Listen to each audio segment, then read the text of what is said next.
Line দেওয়া দরকার নাই। আপনি আগে কি সিস্টেমে করতেন? আগে কি আপনি এরকম লাইন দিয়ে দিয়ে রইছেন? 4,000 মিলিয়ন হইল প্রতিদিন আপনার ডিমান্ড, আপনি সাপ্লাই করতেছেন 3,000-এর কম। যে ইলেকট্রিসিটির দাম এত, নো ইলেকট্রিসিটি হইলে আপনার যে ক্ষতি, সেইটার দাম কত? 200 কোটি টাকা খরচ আপনি না কইরা আপনি 2,000 কোটি টাকা খরচ কইরা ওই গ্যাস আনবেন। দেশ তো গ্যাসের উপরে ভাসতেছে। বিদেশি কোম্পানির খরচ অনেক বেশি হয়, এ কথাটা পুরোপুরি সত্য না। ডেইলি টাইমস অফ বাংলাদেশের নিয়মিত টক শো টাইমস টকে আপনাদের স্বাগত জানাচ্ছি। আমি ইলিয়াস খান। এই অনুষ্ঠান যারা দেখছেন আপনারা নিশ্চয়ই জানেন যে ইরান মার্কিন যুক্তরাষ্ট্র যুদ্ধের কারণে সারা বিশ্বে এখন এক ধরনের তেল সংকট চলছে। অনেক জায়গায় সংকটের চেয়েও সংকটটি বেশি দেখানো হচ্ছে। এক ধরনের প্যানিক বাইংয়ের কারণে এক ধরনের সংকট সৃষ্টি হয়েছে। বাংলাদেশেও কি আদৌ সংকট আছে বা এই সংকটের সমাধান কী, এসব বিষয় নিয়ে আজকে আমরা আলোচনা করব। আমাদের স্টুডিওতে উপস্থিত আছেন সিনিয়র সাংবাদিক জনাব অরুণ কর্মকার। তিনি দীর্ঘদিন দেশের একটি প্রথম শ্রেণীর জাতীয় দৈনিকে তেল নিয়ে, এনার্জি সেক্টর নিয়ে রিপোর্টিং করেছেন। আমাদের স্টুডিওতে স্বাগত জানাচ্ছি। ধন্যবাদ। আমরা তো মূলত মধ্যপ্রাচ্য থেকে পেট্রোলিয়াম জাত যে পদার্থ বা পণ্য সেটি আমদানি করি। এখন তো একটা গভীর সংকট সৃষ্টি হয়েছে এবং হরমুজ প্রণালী যদি 100% বন্ধ হয়ে যায়, এই সংকট কিন্তু আরও বাড়বে। এটা কিন্তু অস্বীকার করার জো নেই। তো আমাদের কি বিকল্প ব্যবস্থা রাখা উচিত? বিকল্প ব্যবস্থা তো রাখা উচিতই। জি, কেমন? বিকল্প ব্যবস্থা অবশ্যই রাখা উচিত। এখন সহজ বিকল্প পেতে হবে।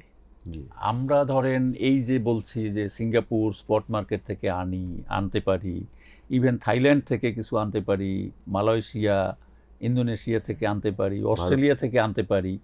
অস্ট্রেলিয়া বাদ দিলে, অস্ট্রেলিয়ার অবশ্য তেল নাই, গ্যাস কয়লা আছে। তো অন্য যাদের কথা বললাম আমরা, সিঙ্গাপুর বেসড মার্কেট থেকে, এই ইস্টার্ন সাইড থেকে যদি আপনি আনেন, তাইলে এদের কিন্তু নিজেদের তেলের খনি নাই। না, এরা আমদানি করে রিফাইন করে আপনার কাছে বিক্রি করবে। এখন তারা যে আমদানি করবে সেটাও তো ডিসরাপ্টেড হচ্ছে।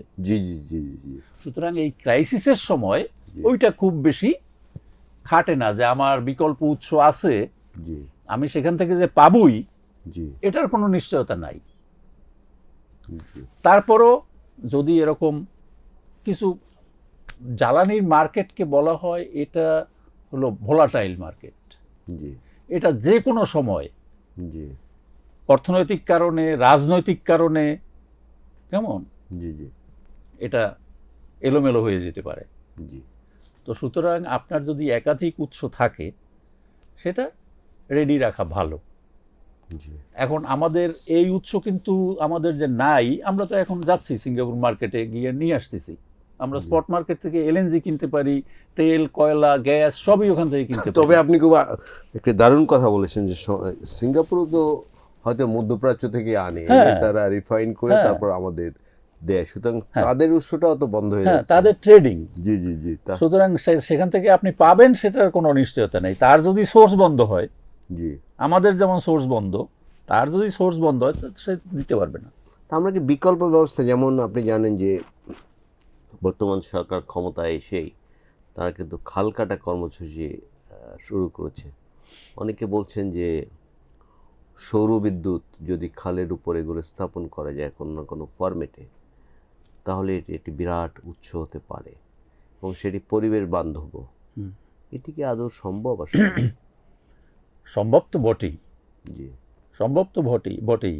তো এটা আপনি খাল ছাড়াও, খাল কাটলেন, খালের পাশে, পাড়ে বা খালের উপরে আপনি করলেন, সেটা ছাড়াও প্রচুর জায়গা আছে সৌরবিদ্যুৎ করার। কেমন? একটা বড় জায়গা আছে যে ইন্ডাস্ট্রিয়াল রুফটপ। এখন অনেক ইন্ডাস্ট্রি এটা করতেছে, নিজেরাই করতেছে। কেমন? ইন্ডাস্ট্রিগুলির রুফটপে সোলার। ইভেন এই যে ঢাকা, চট্টগ্রাম বিভাগীয় শহরগুলি, এইসব জায়গায় বাসাবাড়ির রুফটপে সোলার। এটা কমার্শিয়াল বেসিসে হবে। এটা কি পরিবেশ প্রতিবেশের জন্য কোনো ক্ষতি কারণ হতে পারে? একেবারে যে এটা থেকে একটা কিছু হতে রে। পারে না, রে হতে পারে না, সেরকম বিষয়টা না, তবে মেজর কিছু না, জি মেজর কিছু না। কেমন? জি তো এই রুফটপগুলি যদি আপনি ব্যবহার করেন জি তাহলে তো আপনি কয়েক হাজার মেগাওয়াট পেতে পারেন। কিন্তু বাস্তবতা হইল যে আমাদের তো এই সৌরবিদ্যুৎ আমরা 2020 সালের মধ্যে কতটুক করব, জি 2030 সালের মধ্যে কতটুক করব, ওরকম একেবারে মাস্টার প্ল্যান করা, হিসাব নিকাশ ইত্যাদি আছে, এই ফিগারটা কি মনে আছে আপনার? কিন্তু তার ধারে কাছে আমরা নাই। আচ্ছা আচ্ছা, কেন নাই আসলে? নাই, হয় না তো, কোনোভাবে হয় না। জি সর্বশেষ যেটা আমি বলতে পারি যে আপনি প্রিভিয়াস গভর্নমেন্টের সময় বেশ কিছু, এটা তো তখন একটা আপনি জানেন যে বিশেষ আইন ছিল, যে আইনের আওতায় ওই টেন্ডারিং প্রক্রিয়ায় না গিয়া এগুলি দেওয়া হয়েছিল, সেটাতে অনেক ঝামেলা হইতে পারে, সেটাতে অনেক অনিয়ম, ব্যত্যয়, দুর্নীতি ইত্যাদি হওয়ার সুযোগ থাকে। জি কিন্তু সবচেয়ে বড় হইল এই যে আপনি দ্রুত করতে পারেন, যদি এটাকে আপনি ট্রান্সপারেন্ট রাখতে পারেন জি। তাইলে এটা ভালো পথ। তা আমরা তো ওই যে ভাড়া বিদ্যুৎ কেন্দ্র অনেক টাকা খরচ করেছি, পূর্ববর্তী সরকার করেছে। ওইটা আলাদা বিতর্ক, ওটার কি লাভ লোকসান এটা নিয়ে স্টাডি আছে। জি কেমন? বিদ্যুৎ আপনি একটা জিনিস আপনাকে বলি যে বিদ্যুৎ আমি কিনি, জি বিদ্যুৎ আমি যে দামে কিনি, ধরেন আমি প্রতি ইউনিট 10 টাকা করে কিনি, জি কিন্তু বিদ্যুৎ নাই, 10 টাকা অনেক বেশি দাম, জি। এটা আমার জন্য খুবই একটা সমস্যা। আমার দরকার নেই। না, দরকার নাই না, দরকার আছে, কিন্তু এটা আমি পারি না, জি। এটা আমার জন্য সমস্যা, আমার কষ্ট হয়। তাহলে কিন্তু সবকিছু বন্ধ হয়ে যাবে। আচ্ছা, তো আমি এর পাশাপাশি আপনি উল্টাটা চিন্তা করেন যে আপনার ঘরে বিদ্যুৎ নাই, জি কেমন? No electricity. জি ইলেকট্রিসিটি ভার্সাস নো ইলেকট্রিসিটি। ইলেকট্রিসিটির যেমন দাম আছে, নো ইলেকট্রিসিটিরও একটা দাম আছে। সে দাম কি? জি সে দাম আপনার পুরা জীবনযাত্রা। জি হ্যাম্পার করবে, আপনার যদি অন্ধকারে বিদ্যুৎ না থাকতে থাকে। হবে, জি জি। আপনার কোনো কমফোর্ট থাকবে না, ফ্রিজ- সেটার দাম ফ্রিজ- নাই, ফ্রিজ চলবে না। সেটার আপনার দাম নাই। হ্যাঁ, অবশ্যই। এই নো ইলেকট্রিসিটির একটা দাম আছে। এখন ওইটা একটা হিসাব করো, ওটা একটা সমীকরণ আছে জি যে ইলেকট্রিসিটির দাম এত, নো ইলেকট্রিসিটি হইলে আপনার যে ক্ষতি সেইটার দাম কত, এটা দারুণ তার কথা চেয়ে বলেছেন। বিদ্যুতের দাম বেশি কিনা। জি জি জি আরেকটা হলো যে আপনি বিদ্যুৎ উৎপাদন যে করবেন, বিদ্যুৎ কেন্দ্র করবেন, জ্বালানি লাগবে, তো এইটার যদি দাম আপনি না দেন, যেটা খরচ সেটা যদি আপনি না দেন, আমাদের তো সবসময় সাবসিডাইজ, এখনো সাবসিডাইজড, জি হাজার হাজার কোটি টাকা সাবসিডি দেওয়া হয় জি প্রতি বছর বিদ্যুতে, জ্বালানিতে। জি। এভাবে তো আমরা তো অত রিসোর্সফুল না, না, যে কারণে আমাদের পক্ষে তো এটা গভর্নমেন্টের পক্ষে সম্ভব না। জি কেমন? কাজেই ইলেকট্রিসিটির দাম নিয়ে সবসময় কথা বলা মানে সুযোগ নেই আসলে। দাম এবং মূল্য জি দুইটার মধ্যে একটু পার্থক্য আছে। জি জি দাম পয়সা দিয়ে চুকানো যায়, জি। মূল্যটা আলাদা জিনিস। ধরুন আমার একটা বড় ইন্ডাস্ট্রি আছে, কিন্তু আমি বিদ্যুৎ পেলাম না, হ্যাঁ বেশি দাম বলে আমি আনলাম না বা পেলাম না, হ্যাঁ, তাহলে ইন্ডাস্ট্রির ভ্যালু কিন্তু শূন্য হয়ে যায়। শূন্য। এবং সেই যে ইন্ডাস্ট্রির ভ্যালু শূন্য, আপনার ইন্ডাস্ট্রি, জি। আপনার সেখান থেকে উপার্জনটা বন্ধ হইলো। শুধু তাই না, কিন্তু আপনার ইন্ডাস্ট্রিতে কত লোক কাজ করে, জি জি জি তার সব বন্ধ। জি এই ইন্ডাস্ট্রিয়াল গুডস আপনার মার্কেটে যায় বা এক্সপোর্ট হয়, সেইটা বন্ধ। জি জি। আপনি কিন্তু ওই যে নো ইলেকট্রিসিটি, জি। এইটার দাম কিন্তু হিসাব করতে হবে এইগুলি নিয়ে। সাম্প্রতিককালে আরেকটি কথা ব্যাপক শোনা যাচ্ছে যে আমাদের যে তেল গ্যাস অনুসন্ধান, সেই প্রক্রিয়াটি কিন্তু একদম মোটামুটি থেমে আছে, আমি যদি ভুল না জেনে থাকি। তো ধরুন এখন যদি সেগুলো থাকতো, তেল গ্যাস অনুসন্ধানে কাজ করতো, এতদিন হয়তো আমরা তেল গ্যাস আরও নতুন করে পেতেও পারতাম। অবশ্যই। সেটি যে বন্ধ আছে, এর সমাধান কি? এটি খোলা বা এটি নতুন করে চালু করা, কি আপনার সাজেশন কি? এইটা আমরা দীর্ঘদিন থেকে এটা নিয়ে আমাদের সাংবাদিকরা, তারপরে একাডেমিশিয়ানরা, জি কেমন, রিসার্চাররা, এটা বিভিন্ন ফোরামে এটা নিয়ে কথা হয়ে আসছে যে দেখেন, এখন আমাদের দেশে বিদ্যুৎ উৎপাদনের যে ক্ষমতা, সেটা আমাদের যা লাগে তার চেয়ে বেশি করার ক্ষমতা আমার আছে। জি কেমন? কিভাবে এটা হইল? এটা হইল আমি হিসাব করে এই বছর আমার এত ডিমান্ড হবে, এত এত ক্ষমতার কেন্দ্র আমার বসাইতে হবে। জি, কেমন? জি, ওইভাবে একটা short term, mid term, long term জি হিসাব করে আপনি বিদ্যুৎ কেন্দ্র করলেন। এখন আপনার ডিমান্ড পূরণ হয়ে গেল। হয়ে গেল। আপনার যা লাগবে তার চেয়ে আপনি বেশি করতে পারেন। জি একটু বেশিই রাখতে হয়, জি ওইটাকে বলে রিজার্ভ মার্জিন। কারণ একটা বিদ্যুৎ কেন্দ্র একসময় বন্ধ হয়ে যেতে পারে, জি, একটা জি, সমস্যা জি। হইতে পারে। জি জি তো ওইটা 15-20% রিজার্ভ মার্জিন রাখতে হয়। আপনার যদি 1000 মেগাওয়াট লাগে, আপনার 1200 করতে হবে। কেমন?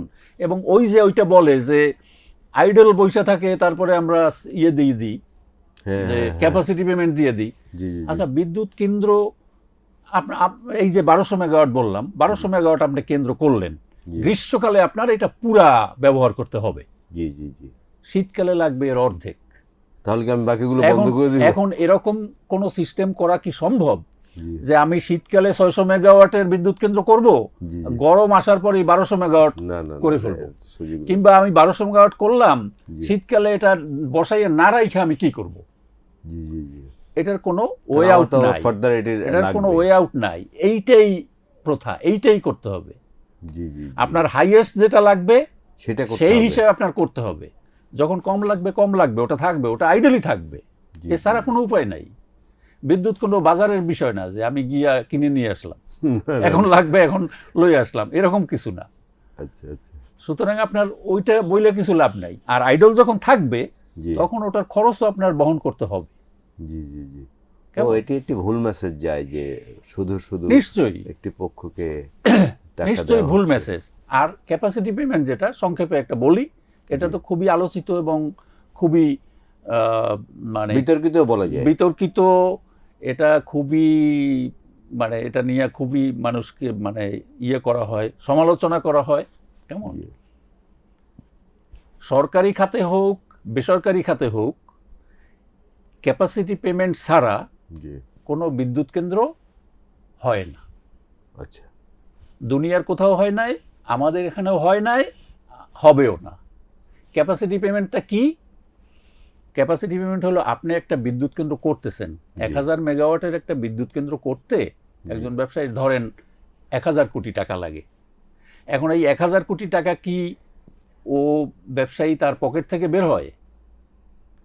সে লোন করে, জি সে ব্যাংক থেকে লোন করে। জি বিদ্যুৎ কেন্দ্র করতে ফরেন কারেন্সিও লাগে, আচ্ছা সে কোনো ফরেন ব্যাংক থেকেও লোন করে, জি দেশের ব্যাংক থেকেও লোন করে।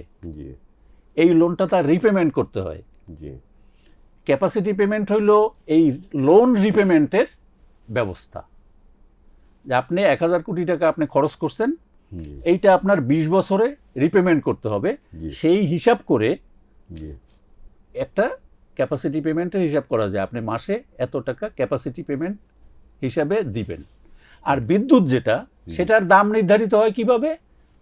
বিদ্যুতের জ্বালানি কত, এটার ম্যানেজমেন্ট কত, সাপ্লাই কত, জি সঞ্চালনে কত, এই হিসাব করে হলো বিদ্যুতের দাম।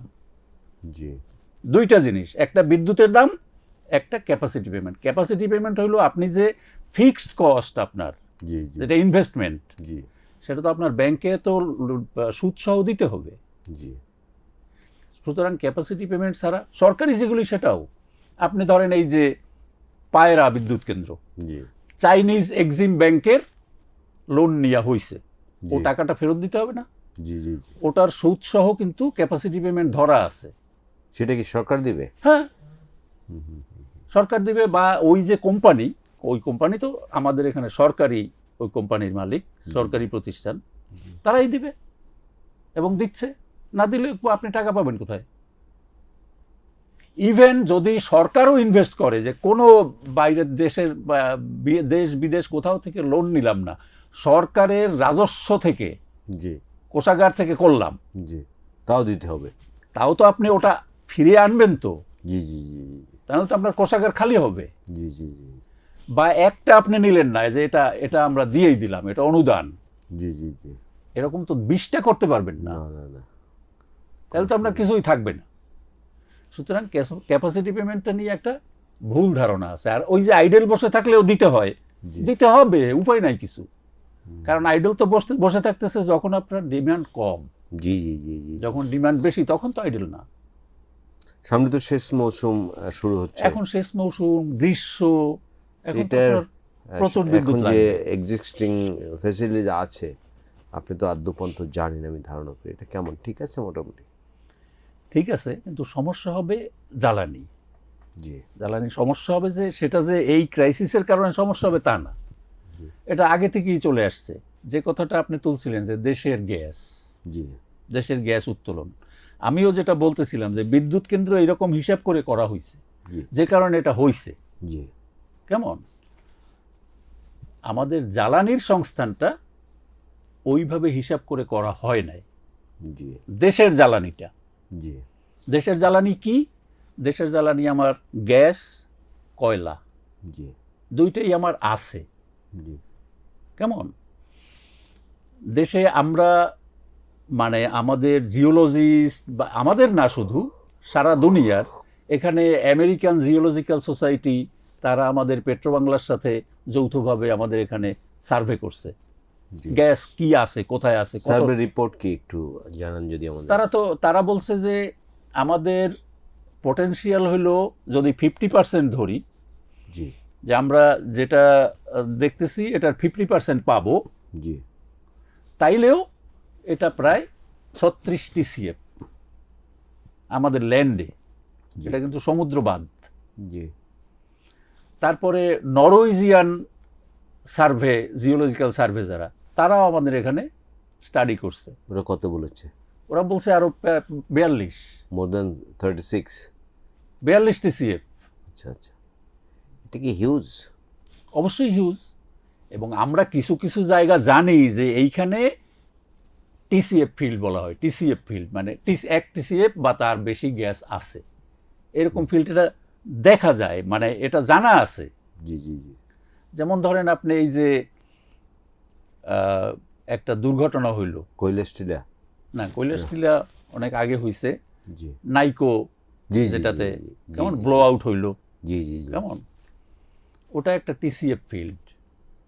ওটা আমাদের সিলেট গ্যাস ফিল্ড কোম্পানির আন্ডারে, ওদের স্টাডি আছে, ওখানে 2 বা তার বেশি TCF গ্যাস আছে।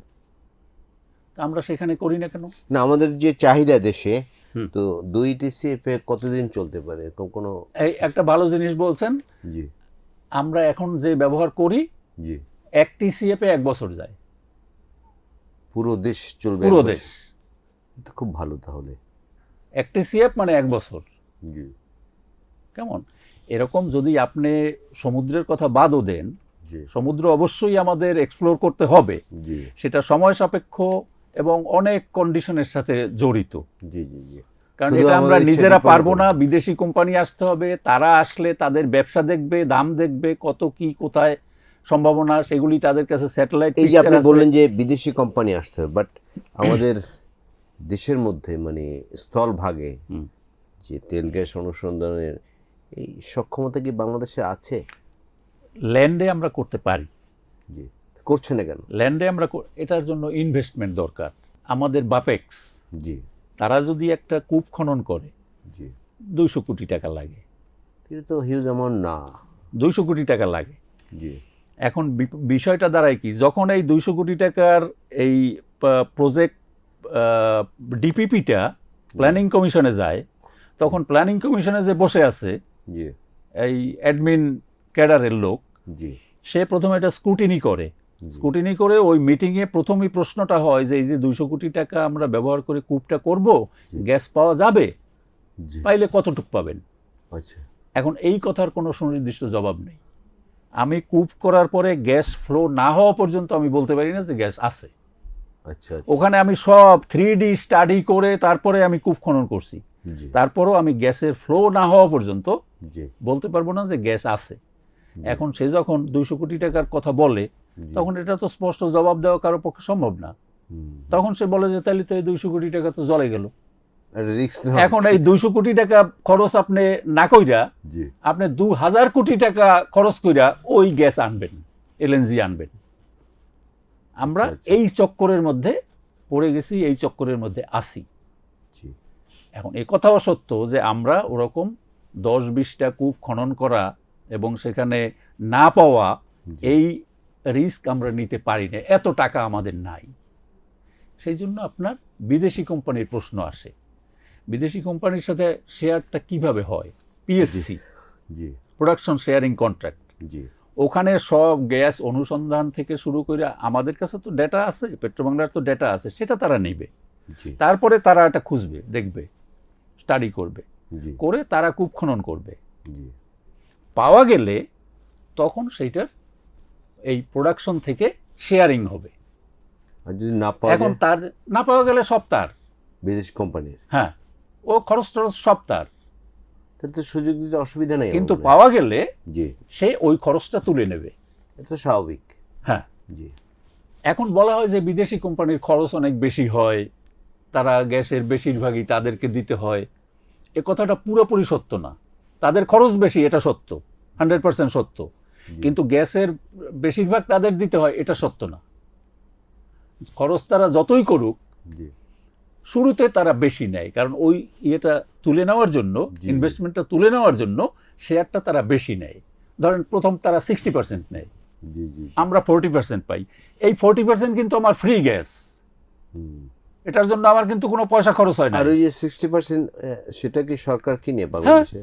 হ্যাঁ, সরকার কেনে এবং ওটার রেট ধরা আছে, জি যেটা এখনো আমরা এই যে শেভরন টেভরন এদের কাছ থেকে কিনি জি $3। আচ্ছা আচ্ছা আপনি এলএনজি কেনেন গিয়ে এখন কিনতেছেন $27 থেকে $30। আচ্ছা আচ্ছা আচ্ছা এটা আমরা কিনতেছি $3। আমি আমার আমার শেয়ারের গ্যাস ফ্রি পাচ্ছি, জি তার সাথে আমি $3 ওই গ্যাসও পাচ্ছি। এবং বলা যায় স্বল্প মূল্যে। এর চেয়ে সুবিধা তো দুনিয়াতে কিছু নাই। জি জি জি তারপর আপনি নিজেও করতে পারতেছেন না, বিদেশি কোম্পানিরও দিবেন না। এর বাধাটা কোথায় কোথায় আসলে? বাধা অনেক কিছু কি আছে। আমলাতন্ত্র? আমলাতন্ত্র বাধা আছে, এই পলিটিশিয়ানরা বাধা আছে, ব্যবসায়িক কিছু। এটা এক ধরনের মুখরোচক প্রচারণা যে হ্যাঁ।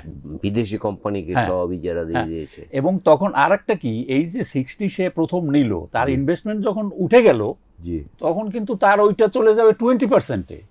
আচ্ছা আচ্ছা তখন তার শুধু ওই যে Maintenance ম্যানেজমেন্ট, মেনটেনেন্স, জি জি জি। নতুন কোনো ইনভেস্টমেন্ট না হওয়া পর্যন্ত তার কিন্তু শেয়ার চলে যাবে 20%-এ। আমার চলে আসবে 80%, ফ্রি গ্যাস 80%, আর ওই 20 আমি কিনে নেব $3। $3 কতটুকু? $3 হইল 1 MMBTU বা 1 ইউনিট বলে আর কি, কেমন, আচ্ছা, 1 MMCF, ওই যে এলএনজির বা 1 মিলিয়ন ঘনফুট আমরা না। বাসা বাড়িতে যে গ্যাসের কি না, বলে? ওটার হিসাব আলাদা, ওটা কেজি হিসেবে, ওটা তো লিকুইড, জি ওটা জি। কেজি হিসেবে ইয়ে হয়। এই কি সম্ভাবনা আছে, আশা করা যায় যে আমাদের দেশি গ্যাস কোম্পানি- পাওয়ার সম্ভাবনা যথেষ্ট আছে, কিন্তু আমাদের খুঁজে দেখতে হবে। আপনাকে আর একটা কথা মনে করাই, আপনার নিশ্চয়ই স্মরণ আছে, সাইফুর রহমান সাহেব যখন অর্থমন্ত্রী, উনি বলছিলেন জি। যে দেশ তো গ্যাসের উপরে ভাসতেছে। হ্যাঁ হ্যাঁ মনে আছে খুব। বলছিলেন, এটা নিয়ে তো বহু সমালোচনা হয়েছে। আলোচনা হয়েছে। ট্রোল হয়েছিলেন।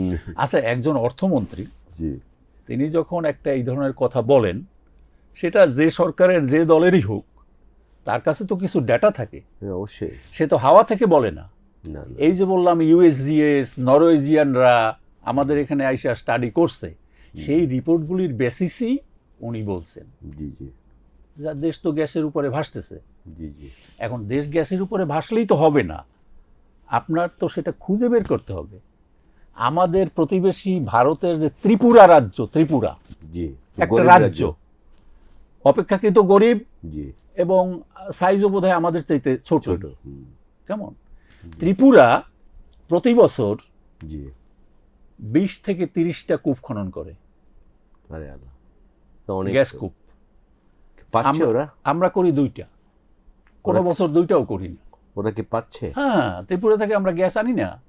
আচ্ছা আচ্ছা আচ্ছা গ্যাস মানে ওরা গ্যাস থেকে বিদ্যুৎ করে, বিদ্যুৎ আনি। আচ্ছা আচ্ছা আচ্ছা কেমন, ও তো গ্যাস বেস বিদ্যুৎ করে, সেই বিদ্যুৎ তো আমরা আনি, কিনে আনি। আমরা করি বছরে মাত্র 2টো বা 2টো করি, কখনো করিও না। আচ্ছা আচ্ছা এইভাবে চলতে চলতে চলতে চলতে জি জি আমরা একটা বিরাট গ্যাপের মধ্যে পড়ে গেছি। জি। অন্যদিকে হয়েছে কি, যে কূপগুলি আমাদের ফিল্ডগুলি এক্সিস্টিং আছে, সেগুলির প্রোডাকশন আস্তে আস্তে আস্তে আস্তে কমতেছে। এটা কমাটা কিন্তু ন্যাচারাল, কমবেই, কারণ একটা ফিল্ডে গ্যাস তো সারা জীবন থাকবে না, না না না, শত শত বছর থাকবে না। এটার যখন গ্যাস যে রিজার্ভ থাকে, রিজার্ভার প্রেসার থাকে, একটা ন্যাচারাল প্রেসার। জি জি। এই প্রেসারটা তো আপনি যত গ্যাস তুলতে থাকবেন, প্রেসারটা আস্তে আস্তে কমবে, তখন সেটা Sorry. গ্যাস উত্তোলনের হারও কমবে। সেই কমার ধারায় আমরা কিন্তু এখন একেবারে তলানিতে। মিনিমাম পর্যায়ে চলে আসছি। কেমন, একসময় ধরেন আপনি 2016-17 সালের দিকে আমাদের দেশের গ্যাস ফিল্ডগুলি থেকে আমরা গ্যাস পেতাম 2750 TCF, আচ্ছা আচ্ছা। 2750 মিলিয়ন ঘনফুট, প্রতি বছর? TCF না, প্রতি বছর? প্রতিদিন, প্রতিদিন। প্রতিদিন জি। 2750। এখন কত পাচ্ছি? এখন আমাদের 1700 কম। মানে চাপটা কমে গেছে। চাপ কমে গেছে, কূপগুলিতে কিছু সমস্যা হয়, সেগুলি আবার ওভারহোলিং করতে হয়। জি জি জি। কেমন, অনেকগুলি কাজ থাকে, এগুলি করা হয় না। বাট নতুন কোনো গ্যাস ফিল্টার আবিষ্কার হচ্ছে নতুন না। বড় কোনো গ্যাস ফিল্ড তো আবিষ্কার হয় নাই। কখনো কখনো আপনি দেখবেন একটা কোথায় কূপ করছে, এক্সিস্টিং ফিল্ডেই একটা কূপ করছে, 10 মিলিয়ন ঘনফুট পাইছে, প্রতিদিন 10 মিলিয়ন। প্রতিদিন 10 মিলিয়ন মানুষ যারা জানে না তারা মনে করতে পারে যে 10 মিলিয়ন তো বিরাট। 10 মিলিয়ন কিছুই না, আচ্ছা আচ্ছা। কারণ আপনার প্রতিদিন চাহিদা হইছে 400 মিলিয়ন, 400 মিলিয়ন প্রতিদিন? হ্যাঁ। জি জি জি। আপনি 10 মিলিয়ন কি, একদম পুর অ্যামাউন্ট। 4000 মিলিয়ন, 400 না, 4000 মিলিয়ন হইল প্রতিদিন আপনার ডিমান্ড। আপনি সাপ্লাই করতেছেন 3000-এর কম, 2500-এর মতো করতেছেন সাপ্লাই। 1500 আপনার গ্যাপ, এনে আপনি পাইছেন 10। না না, খুব পুর অ্যামাউন্ট। সুতরাং আপনার এই জ্বালানি সেক্টরটাকে যদি আপনি ডেভেলপ না করেন, তাইলে সমস্যা আমাদের বাড়তেই থাকবে। এখনো তো আপনি নিশ্চয়ই জানেন অনেকে নানা ফ্যাক্টরি করছেন কিন্তু গ্যাসের লাইন পাচ্ছেন না, না। যে কারণে প্রোডাকশনে যেতে পারছেন না। হ্যাঁ, এবং এই সুযোগে এক শ্রেণীর অসাধু কর্মকর্তা কর্মচারী বিপুল অঙ্কের বিনিময়ে, বিপুল টাকার বিনিময়ে কিন্তু লাইন দিচ্ছে। সেইটা এখন অনেক কম, কারণ বিপুল অঙ্কের বিনিময়ে লাইন নিয়ে করবে কি, লাইনে তো গ্যাসের চাপ থাকবে না।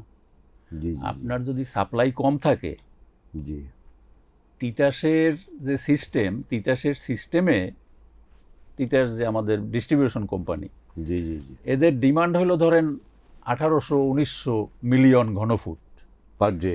পার ডে। প্রতিদিন যদি সে পায় 1000 বা 1200, তার জি। পাইপলাইনে তো চাপ থাকে না, জি জি জি। গ্যাসের চাপ থাকে না। জি, জি। এখন ওই ইন্ডাস্ট্রি তো প্রপার চাপে তো গ্যাস পায় না। হুম, কেমন, তখন তার বুস্টার বসাইতে হয়, তখন তার নানা রকম করতে হয়, কখনো কম চালাইতে হয়, এসব ঝামেলা আছে। কাজেই আপনি একেবারে র্যান্ডম ওইভাবে খালি টাকা নিয়ে দিয়ে যাচ্ছেন লাইন, হ্যাঁ, এটাই। ওই লাইন কেউ নেবেও না, দিবেও না, কারণ তো গ্যাস পাওয়া যাবে না। এখন যেটা করতেছে সেটা কি, এটা এলএনজি, এলপিজি, এলপি গ্যাস, জি এলপি গ্যাস ব্যবহার করতেছে কিছু কিছু ইন্ডাস্ট্রি। জি যেমন রান্নার গ্যাস যেটা, জি জি। ওইটা অনেক ইন্ডাস্ট্রি, মিডিয়াম বা স্মল যারা ইন্ডাস্ট্রি, এলপি গ্যাস কিছু ব্যবহার করে। আমরা অনুষ্ঠানের শেষ দিকে চলে আসছি। ওই যে আমার অনুষ্ঠানের শুরুতে বলেছিলাম যে তেলের কিন্তু আদৌ সংকট ওরকম নেই, বাট আমরা দেখতে পাচ্ছি আবার সংকট আছেও। দীর্ঘ লাইন ধরছে পেট্রোল পাম্পের সামনে এবং তারা যে অভিযোগ করছেন তেল কিন্তু পাচ্ছেন না। এই সুযোগে কিন্তু একটি মহল তেল কি বলে যে মজুত করছে, তাদের বিরুদ্ধে নানা ব্যবস্থাও নেওয়া হচ্ছে। কিন্তু আমাদের আশার বাণী কি, আমরা কি এই সংকট কাটিয়ে উঠতে পারবো বা সংকট দীর্ঘস্থায়ী হবে না এরকম কি ভাবতে পারি? এই যে মৌসুমটা, এটা আমাদের জন্য একটু ক্রিটিক্যাল। জি একদিকে গ্রীষ্ম, একদিকে আমাদের শেষ। জি এটা যে আমরা খুব স্মুথলি একেবারে কেউ কিছু টের পাবে না, সব স্বাভাবিকভাবে চলবে, সেইটা সম্ভব হয়তো হবে না। জি কিন্তু আমরা একেবারে বসে যাব, আমাদের সব বন্ধ হয়ে যাবে, এরকমও কিছু হবে না। আমরা বিদ্যুৎও পাবো, আমাদের সেচও হবে, জ্বালানিও আসবে, মেবি একটু সময় লাগবে, কিন্তু গভর্নমেন্ট তো অলরেডি বলে দিয়েছে যে এপ্রিলের কোনো সমস্যা নাই, এপ্রিলের যা সেটা পাওয়া গেছে, আরেকটা বলি আপনাকে, এই যে পেট্রোল আর অকটেনের যেটা অকটেন আমাদের যেটুক আছে এরপরে যেটা লাগে জি, সেটাও পাওয়া যাবে। সেটা দ্বিগুণ আমাদের অ্যারেঞ্জ হয়ে গেছে। আচ্ছা আচ্ছা আচ্ছা। আপনি কেন পাইপলাইন এইখানে কেন গিয়ে লাইন দিয়ে আপনি বসে থাকবেন? যদি 1000 খানেক লোক লাইন দিয়ে বসে থাকেন তাহলে আপনার 8 ঘন্টা বসতে হবে, এটার কোনো বিকল্প নাই। আপনি বলতে চান যে লাইন দেওয়ার দরকার নেই? না, লাইন দেওয়া দরকার নাই। আপনি আগে কি সিস্টেমে করতেন? আগে কি আপনি এরকম লাইন দিয়ে দিয়ে রইছেন? না না, অলমোস্ট সেম অবস্থায় আছে, শুধু শুধু প্যানিক বাইনের কারণে একটু ডিসরাপশন হইতে পারে, জি একটু একদিন না পাইতে পারেন, জি জি, কিন্তু সেটা কারো কিছু করার নাই, এটা কেউ ইচ্ছা করে করতেছে না। জি জি জি, এইটা বুঝতে হবে এবং এটা মানতে হবে। আমরা দীর্ঘ সময় ধরে বাংলাদেশে তেল গ্যাসের সংকট করতে আছে, কতটুকু আছে, এবং এই সুযোগে আমরা আমাদের সম্ভাবনার কথাও বলেছি। আমাদের স্টুডিওতে আসার জন্য আপনাকে আবারও ধন্যবাদ জানাচ্ছি। আপনাকেও ধন্যবাদ আমাকে ডাকার জন্য।